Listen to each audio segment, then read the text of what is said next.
समझ में आएगा कि मेरी जरूरत तुझे है, तेरी जरूरत मुझे नहीं है।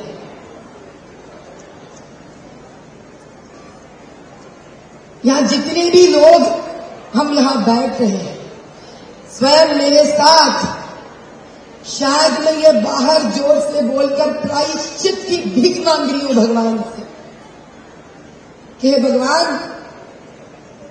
हमसे गलती हो गई इन आदिवासियों के हाथ छोड़कर। हमने गलती किया, पाप किया है आदिवासी का हाथ छोड़कर।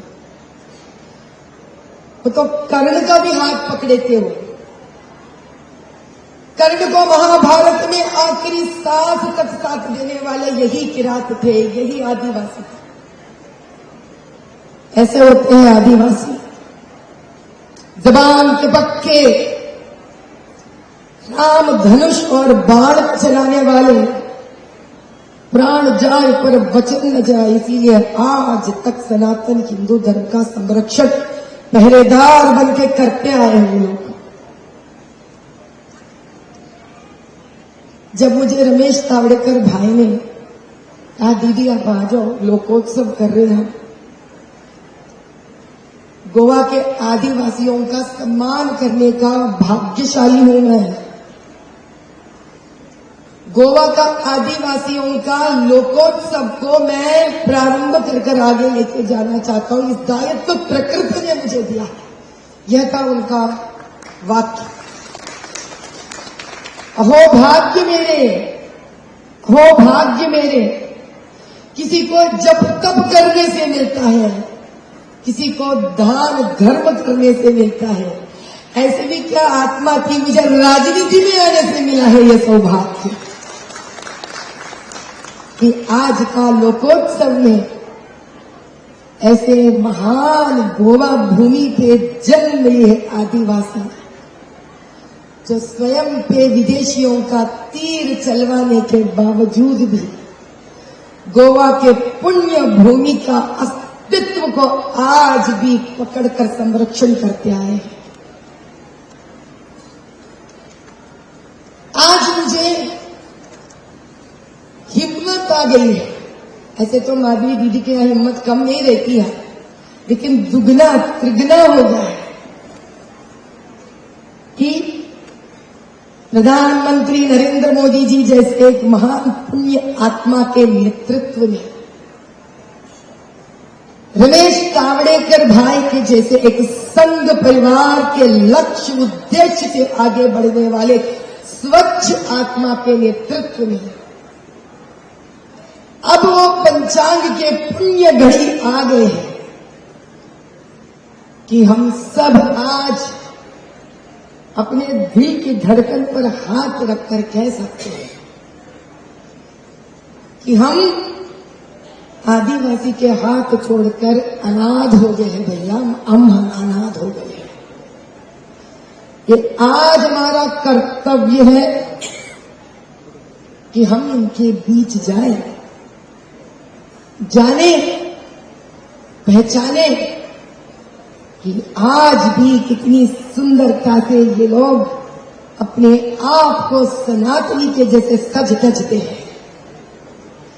आज भी कैसे ये लोग अपने पकवान बड़े सनातन से पकाते हैं।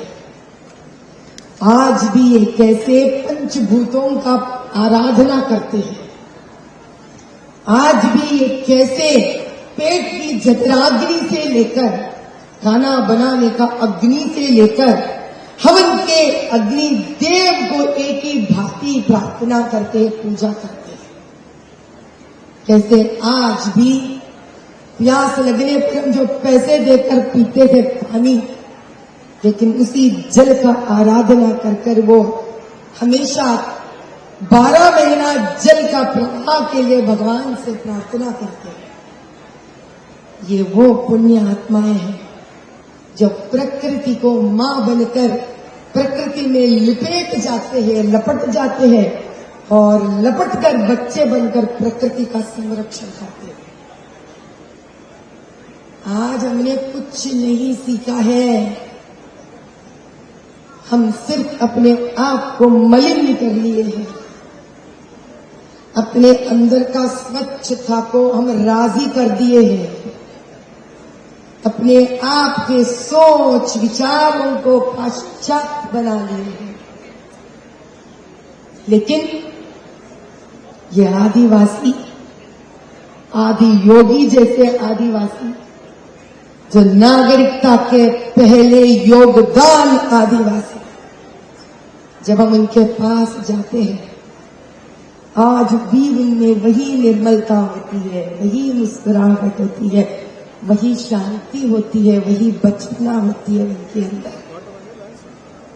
हमारे दिमाग में तो हजारों फिरते हैं, उनके यहाँ नहीं। जो दिल में है वो साफ उन होठों पे आती है।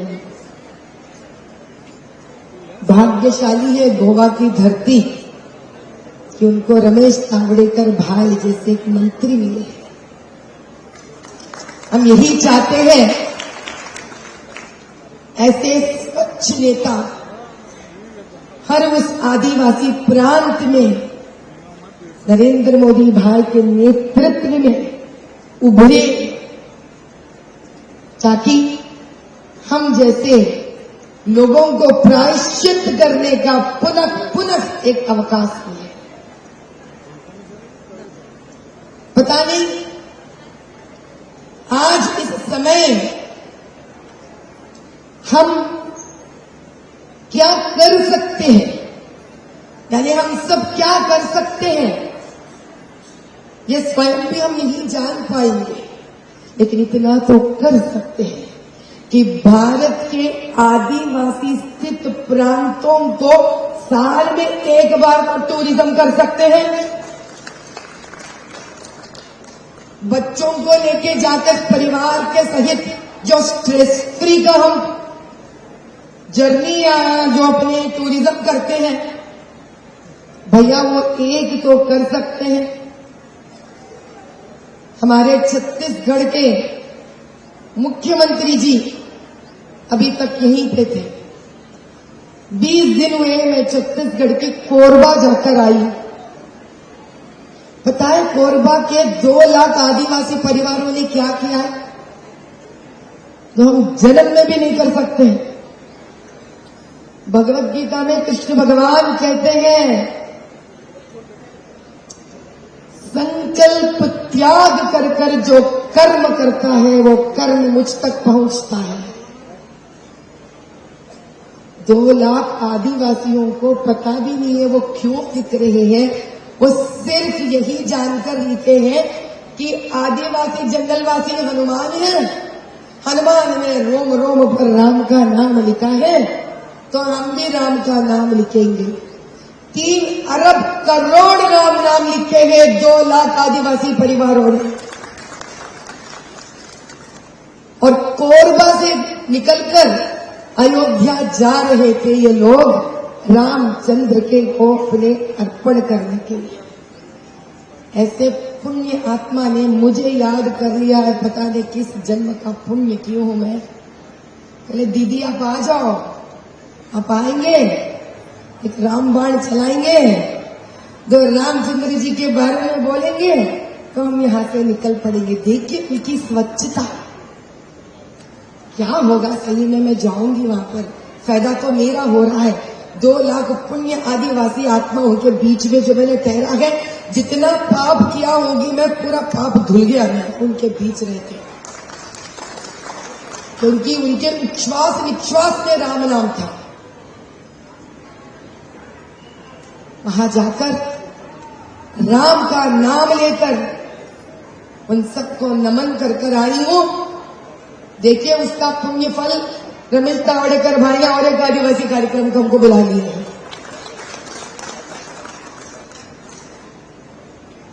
जितना कोविड व्यापित है उतना ही एक अच्छा काम भी व्यापित है भैया। बुला लेते हैं भगवान उनके स्वच्छ आत्माओं के बीच में। बस हमको एक प्रयत्न मात्र करना है, आपको कुछ नहीं करना है। बस भारत का आज कम से कम घर जाकर एक पेपर पेन ले लीजिए। अगर इसका भी आपके पास समय नहीं है, फोन खोलिए, ChatGPT खोलिए, सबसे आसान काम है ChatGPT खोलना और ChatGPT से पूछिए भारत का सनातन आदिवासी क्षेत्र कौन से हैं जहां मैं जाकर मौज मनाऊं, ऐश करूं, मेरे स्वार्थ के लिए सही, आदिवासी के लिए न सही। लेकिन जब ऐसे हम जाते रहेंगे, पता है उसका फल क्या होगा? जो बांग्लादेश से रोहिंग्या वहां से आते हैं, जो यहाँ के एंग्लो इंडियन के नाम से मशहूर है,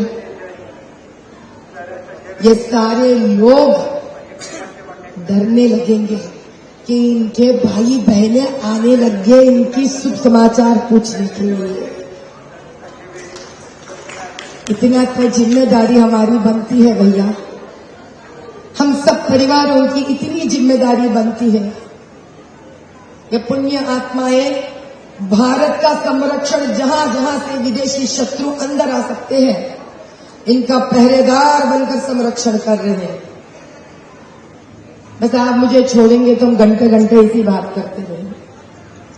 हम राम नाम लेकर इस आदिवासियों का अपना मस्तक उनके पैरों के पास रखकर नमन करते हैं और हम पूर्ण प्रयत्न करेंगे कि जितना श्वास अभी मेरे जीवन में बचा है, समय समय पर इनकी सेवा में हम लगाकर रखेंगे और आदिवासी की नागरिकता को खोने नहीं देंगे, क्योंकि यह भारत का आत्मा है, यह भारत का पहचान है।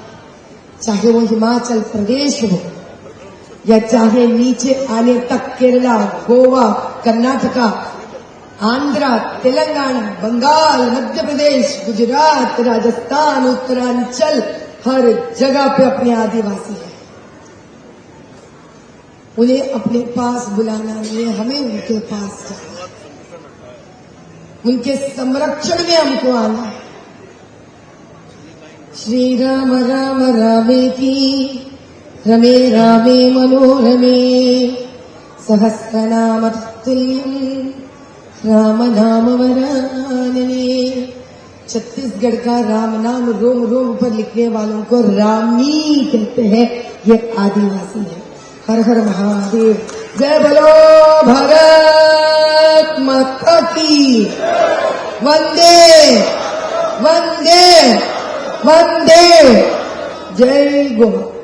भैया हम सबको एक बात जानना है, हम तो विश्व भर ऐसे बहुत सारे डेज मनाते हैं, mummy day, papa day, dog day, cat day, है नहीं बात सही? इतने डेज बनाते हैं जिसका कोई अहमियत भी नहीं है, जिसको रोज आम जिंदगी में जिसका मूल्य रहना चाहिए। जैसे कि मदर्स डे बोलते हैं, क्या मदर डे? क्या पूरा साल भर मदर डे नहीं होता है क्या? ये सारे डेज मनाते हैं, लेकिन इनका सृष्टिकर्ता जो आदिवासी है, हम उसको भूल रहे हैं। मुझे लगता है किसी भी प्रकार का एक श्राप है हमारे ऊपर कि जिन आदिवासियों ने भारत का सभ्यता, संस्कृति और भारत माता का पहरेदार बनकर सिर्फ धरती का ही नहीं, उसके सभ्यता के भी पहरेदार बनकर, सनातन के पहरेदार बनकर जो संरक्षण करते आए, संकल्प वियोग से, यानी कि उनकी कोई इच्छा नहीं, उनके पता भी नहीं है उनको क्या चाहिए, बस ये इसीलिए करे हैं आज तक क्योंकि उनको पता है उनका कर्तव्य और उनका धर्म है। भगवत गीता का सही मायने में जीवन विधि विधान में उसको लागू करने वाले इन आदिवासियों का कम से कम अब से हम उनका आदर सम्मान करें, उनको हम संरक्षित, हमारे लिए खुदगर्जी के लिए, सनातन धर्म के लिए, भारत की पहचान को संरक्षण करने के लिए करें। और ऐसा एक अच्छा, एक स्वच्छ कार्यक्रम गोवा के नगरी से प्रारंभ होना, रमेश तावड़ेकर भाई के एक स्वच्छ सोच विचार से उत्पन्न होकर आदि लोक उत्सव के नाम से उत्पन्न होना, ये अपने आप में ही समय के क्षेत्र में एक अद्भुत बीज है। अभी तोड़कर जी भी बोल रहे थे कि भाषण में गोवा एक अलग है, दूसरा लोग सोचते हैं कि एक टूरिज्म सेक्टर में एक भी चीज ये हमारा कल्चर भी 75% कल्चर है, देखो वो नहीं दिखा रहा है। वो इसलिए है भैया कि आप अगर गौर से देखें और ध्यान से इसकी सोचना परखने की कोशिश करेंगे, गोवा आदिवासियों का खनिज है जी भैया। जहाँ पहाड़ होते हैं, जंगल होते हैं, समुन्द्र या नदी का किनारे होते हैं, वहाँ बहुत ज्यादा आदिवासियों का निवास होता है। पाश्चात्य नागरिकता का और पाश्चात्य देशों का आक्रमण इसी जगह उनसे प्रारंभ होता है। वो पहले आते हैं धन के लालच में या प्राकृतिक के जो सहज खनिज मिलते हैं उसके लालच में आते हैं, लेकिन ये लालच वहां रुकती नहीं है।